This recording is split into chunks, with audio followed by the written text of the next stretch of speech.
was in Singapore and Jakarta for 15 years in investment banking, and I had my own family office fund there.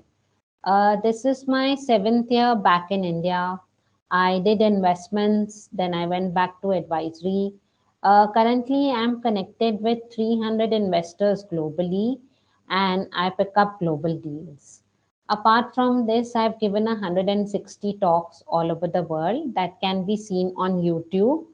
I'm also given 2 awards. One is the top 10 women leaders in wealth management 2021, and my brand comes under the top 10 women entrepreneur brands.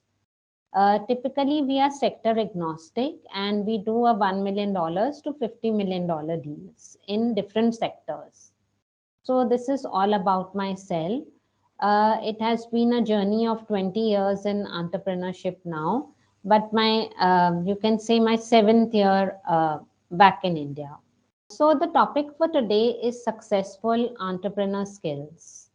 Uh, so, the thing is that at some point in time, people do get tired of doing jobs and they want to, have those skills, entrepreneur skills, and uh, be the master of their own startup or the own work that they are doing and run a business. Uh, I know some 19, 20-year-old, boys that have now a turnover of 10 lakh rupees per month uh, by doing businesses. They have become entrepreneurs at this age. So I think it's very important to know what it is takes to be a successful entrepreneur. I won't talk about my company because I've already spoken, and about me, I've already spoken. So, entrepreneur skills that determine success despite apparent hardships in a business. One is exceeding conventional beliefs, transition from traditional wisdom to thinking beyond the establishes drives entrepreneurs to bring disruptive ideas to the table. Now, what happens is that for an entrepreneur, we need to be a bit unconventional.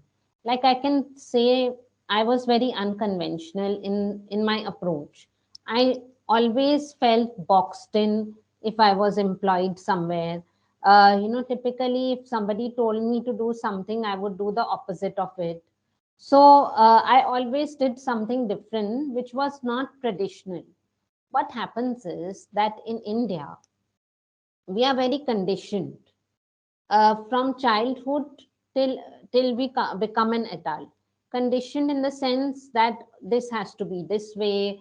There's a certain pattern that we start following, which actually uh, makes us more conventional rather than unconventional, and doesn't allow us to be fearful, or fearless, sorry, and take risks. Being independent thinkers makes entrepreneurs willing to take risks while having in consideration the possible consequences and being ready to handle them. Now, the schools in abroad, they actually have a culture called a risk taker. So when they see a child taking risks and doing things, they label him as a risk taker.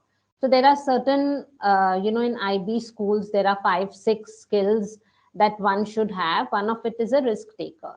To be an entrepreneur, we need to be a risk taker. That doesn't mean that we have to jump off the cliff or something, but we have to be able to take risks with wisdom in order to reach a second level. uh, like I'll tell you, for example, we had done investments for a company.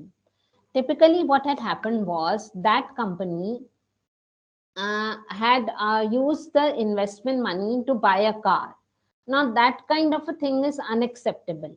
We can't give, investors don't give money to a startup to, buy a car. So, that kind of risk that we take usually is not considered as a risk. A risk is, say, you have earned already 30 lakhs in a year and you want to take a further risk to expand yourself, that is considered as a risk. I'm trying to differentiate here because the thing is that sometimes students take it the wrong way and then they start making wrong decisions.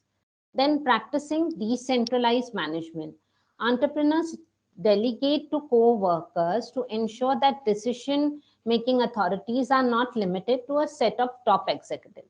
Now, the thing is, if we give, when we are delegating a task, we just have to ensure it is done.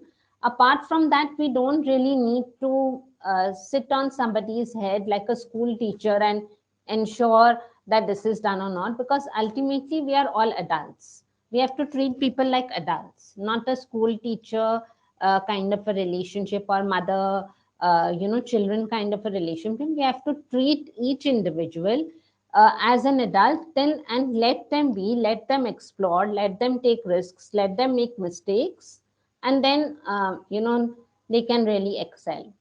Then, what does an entrepreneur need to be? Cautiously optimistic, to be confident of facing the outcome, at ease of, regardless of it being coupled with readiness for possible difficulties. Okay. Now, the thing is, if we are not optimistic, we are always negative, we are going to create a lot of negative aura inside us. That's not going to allow us to move further. Then being creative, a search for groundbreaking discoveries and inventing disruptive strategies. Confident, to be an inspiring figure to your co-workers, even when you have to fake it. Now, sometimes, you know, in some schools, they teach client management. I'm sure there's a subject called client management. In front of our clients, in front of our co-workers, we have to be confident whatever is going on in our personal life, irrespective of that. Because when we show lack of confidence, any people tend to take advantage, and that should be avoided. Tenacious, to be determined to achieve your goal and to be unwilling to give up until you do it. Persistent, to stay still and handle unforeseen situations of failing ideas with potency. Consistent, to develop routines and build momentum. Patience, to understand that there is no one road to success. And tactful, to understand co-workers on compassionate grounds. And critical thinker, to address situations with all available facts and information. Now, when we are an entrepreneur, it's very important to be persistent and consistent. What I have noticed is people do 3 months this, then get impatient, then leave, then do 3 months that. Then what happens is they learn nothing properly until you are learned or mastered a skill so efficiently that you are able to do it really well without monitoring. Then you should jump up to the next level. Then some hard skills every entrepreneur needs to learn and to implement is marketing skills to help entrepreneurs build a wide and solid network of like-minded people who can ultimately be resourceful. Management skills, to be able to delegate effectively, not just passing on tasks to subordinates, but with vision, confidence, and persistence. And social skills, despite business having to do a lot with marketing, or not, the founding entrepreneur should know how to sell their idea, if not to customers, to investors and fellow entrepreneurs. These skills are important. Now, our the key to be an entrepreneur is to focus on your human capital more than your financial capital. Now, when I say human capital, who is our human capital? Our network.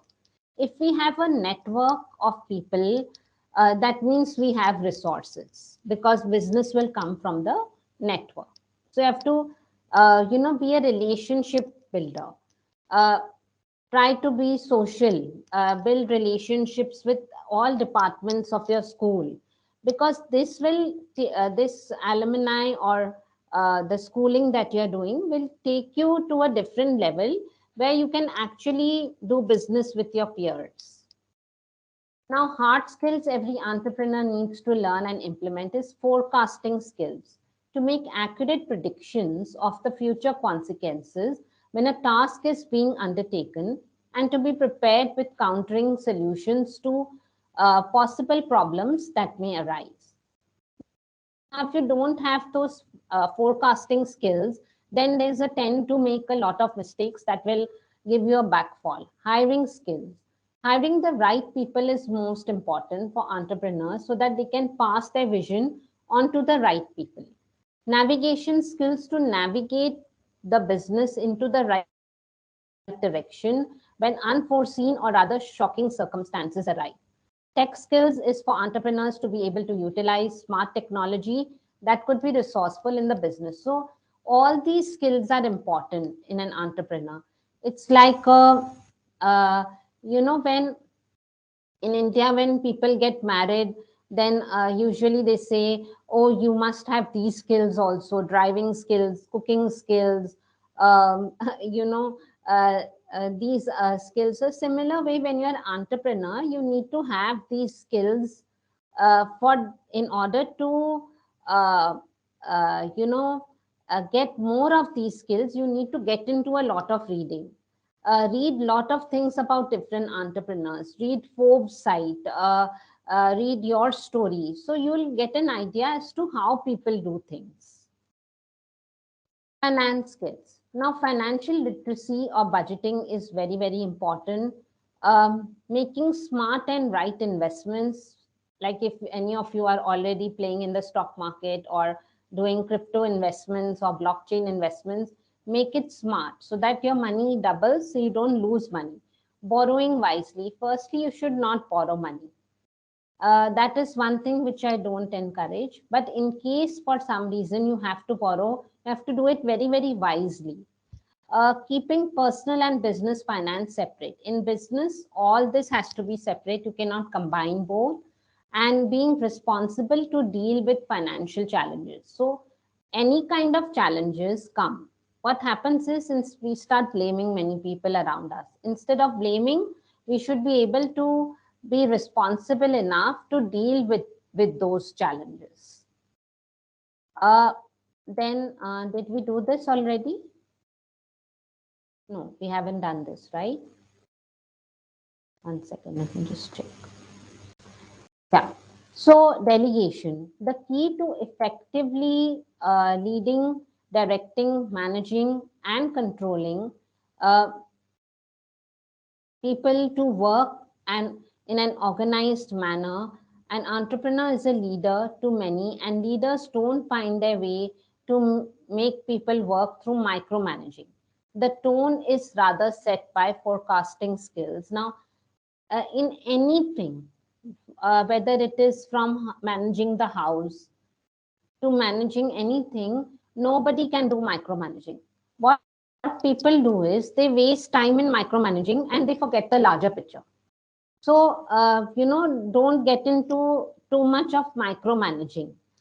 Forecasting skills to make accurate predictions of the future consequences when a task is being undertaken, and to be prepared with countering solutions to possible problems that may arise. Tech skills for entrepreneurs to be able to utilize smart technology that could be resourceful to the business. Hiring skills, hiring the right people is important for entrepreneurs so that they can pass their vision on to the right people. And then again, navigation skills to navigate the business into the right direction when unforeseen or other shocking circumstances arise. Now, skills that distinguish an entrepreneur from an employee. Entrepreneurs live for risks while employees fear away from taking them. I have seen CFOs of big companies. They get so used to corporate life. After 20 years, 30 years, they get so fearful and insecure about their job that they don't want to take any other risk beside that, because they are used to that pattern. That is called conditioning. you know it's kind of a conditioning to the mind, like you have to follow this pattern all day long. Entrepreneurs make and break plans while employees merely follow them. Entrepreneurs plan on making money while employees care about getting the money. Entrepreneurs, now when I say this, money thing.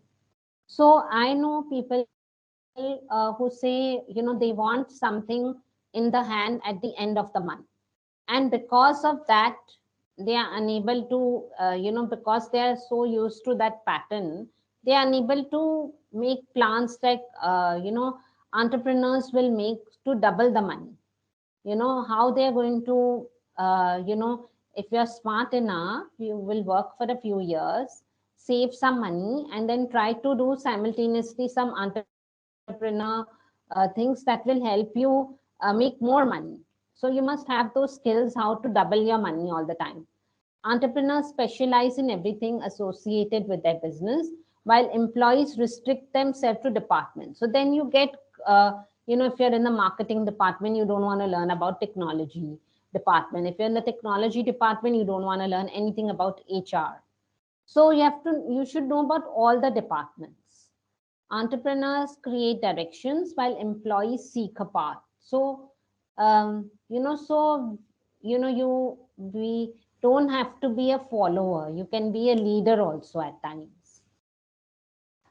Then a successful entrepreneur is a person with a plan who knows exactly what they need to do. Having a clear vision, entrepreneurs need to identify their desired goal and create a stable vision, not just for themselves, but for anyone associated with the business. It drives and reminds everyone with the purpose behind their perseverance.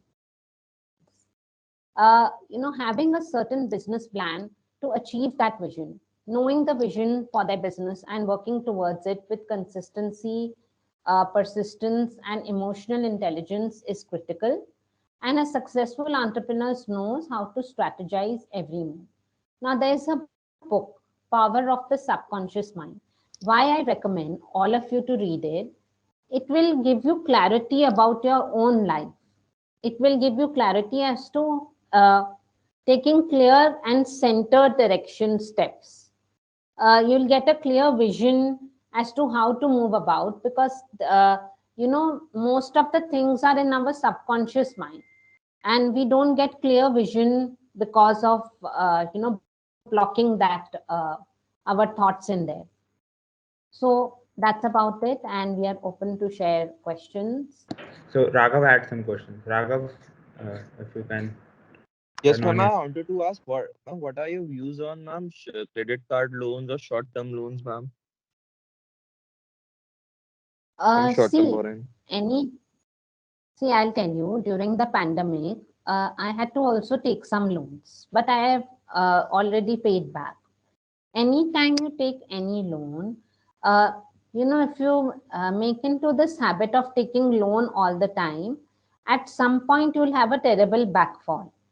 Uh, so you have to, credit card loans also, for instance, people keep swiping the credit card thinking you never have to pay that. And then finally when the bill comes out, everybody gets a shock of the life. I don't have a credit card, I'm telling you. I Because it's very sticky, and you'll just keep swiping things, and at some point you'll have a blast of the moon. So avoid taking loans as much as possible. Try to, in case in an emergency, like, that time is the one you can take a loan, but you should be have the vision how you're going to pay back everything. Because having debts and being in loan is not a good, it's not considered a good skill. Did you know about Cafe Coffee Days story, the CEO? Who knows about it?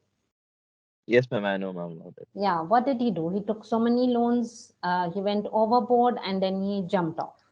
So is that a good thing? That's not at all a brave thing to do. And nobody should take so much loan and so much pressure ever that one has to jump off from somewhere. So don't even follow that path ever. Don't even think about loan. Have certain strict principles. Like I have certain, like I never take credits, I don't do. So I'm always clear with my accounts. Ma'am, do you believe that taking loans for buying a property or a house and for pursuing education is a good loan? No, education loan is okay because you're getting education, and you should have. Uh, so, in case you're taking education loan, make a plan that in how much time you're going to pay back. Ma'am, Uh, and ma'am, what about home loans and commercial Home loan? loans is very bad. Don't ever take, because half the time, I'll tell you why. These real estate people, and these home loan peoples, they dupe you into some property that never gets built, that never happens, and then you also took loan, and the property also you didn't get. You'll just waste your money. Now many builders, they are just doing these things to dupe people around us, and they don't deliver. Education, you are getting knowledge, you're getting education. Of course, many children have difficulty going abroad, then they need to take education loan, which is not bad because that can be repaid very easily. There are ways to do that.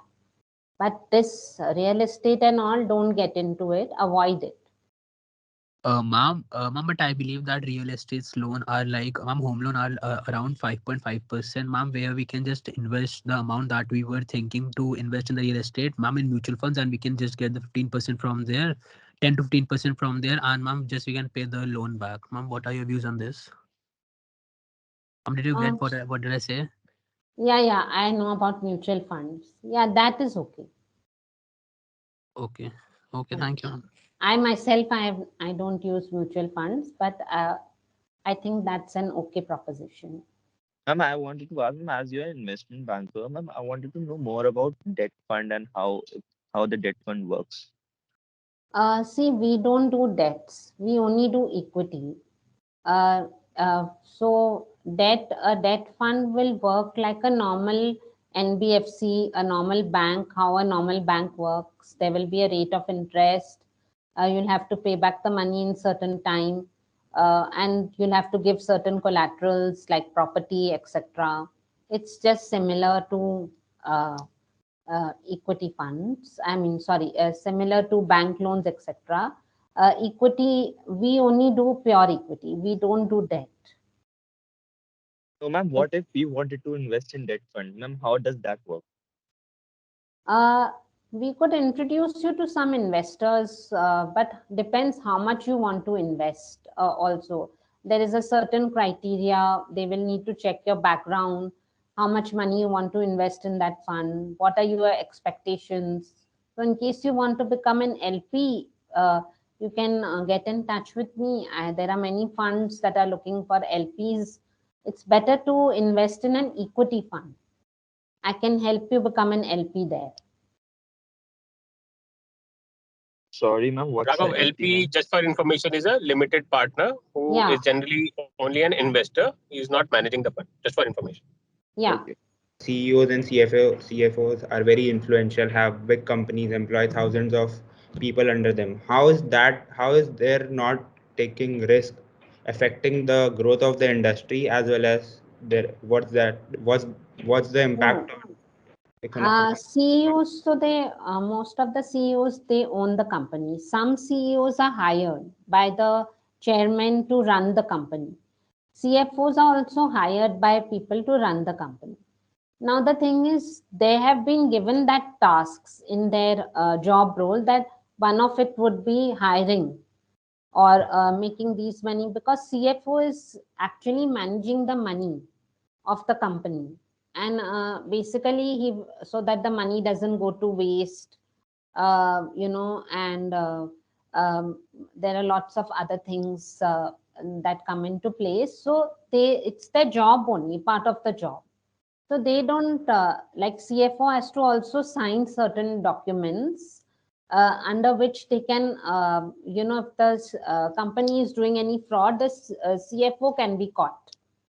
So they get, at some point, people get insecure about their chair, about their job, and they don't want to take risk and jump into entrepreneurship. But they get really frustrated of that 9 to 10 hour job, so much that they lose their hair, they lose their time, energy, everything, but they still want to, be like that. Then the entire frustration comes out at home, in their homes. I have seen many people like that. Uh, some keep continuing for their entire life in the job role, and that's how their life ends. Some want to move into entrepreneurship, like some CFOs are also have opened some companies side by side, and they do other stuff as well. So what I'm trying to say, I'm not saying don't be a CFO, etc. I'm just saying that I was just giving you an example that sometimes we get too attached to our jobs, and then because of that we get insecure, and we don't want to take that extra risk to think maybe we can multiply. That CFO would have so many skills, you can't even imagine that he can do so many things, but I have seen CEOs, CFOs, they have stopped believing in themselves, in their skills. I had a few friends whom I helped them recognize their skills. How many of us now, typically in India, how many of us help each other recognize skills? Will ever a friend come to you and say, um, Raghav, you have this skill, maybe you should pursue it? Like, will somebody be so observant to, think that, okay, maybe he has this writing skills, he should pursue this, or maybe he has these marketing skills, he should pursue this? Nobody tells us. Even in our jobs, our friends don't tell us that this is your skill, you should pursue. So, I have actually told many people their skills while working with them. I think, and when they changed that, their entire life changed. So many people told me also in during my journey, actually your skill is this, you should try this. And when I tried, it worked for me. So it's that, the skills. Uh, when we forget our skills because we are in a department, and then we don't want to take risks. At some point, we get tired of jobs, right? 3 hours going, 3 hours coming, doing this, doing that. I mean, just going to office. Then office becomes life. I'll tell you, I have a neighbor, uh, and my neighbor works for a corporate. Uh, and he is so insecure about the job, and all the time there all the time, like whenever you even speak to that person, like the sound will be of a shout, like because you're so frustrated, like you're taking out your job frustration on people like maids, your family members, because you're so frustrated and pressured with your job, because naturally chairmen and CEOs will expect you to do certain things. Many people are removed from KPMG, Deloitte, and these big companies if they don't perform. So performance pressure is always there. In when you're an entrepreneur, you have the pressure to perform for yourself only. Like say you're a baker, you're good at baking cakes, and so you, for yourself only, you have to develop those skills. I mean, you're not doing a favor to anybody, or anybody is not doing a favor to you in that way.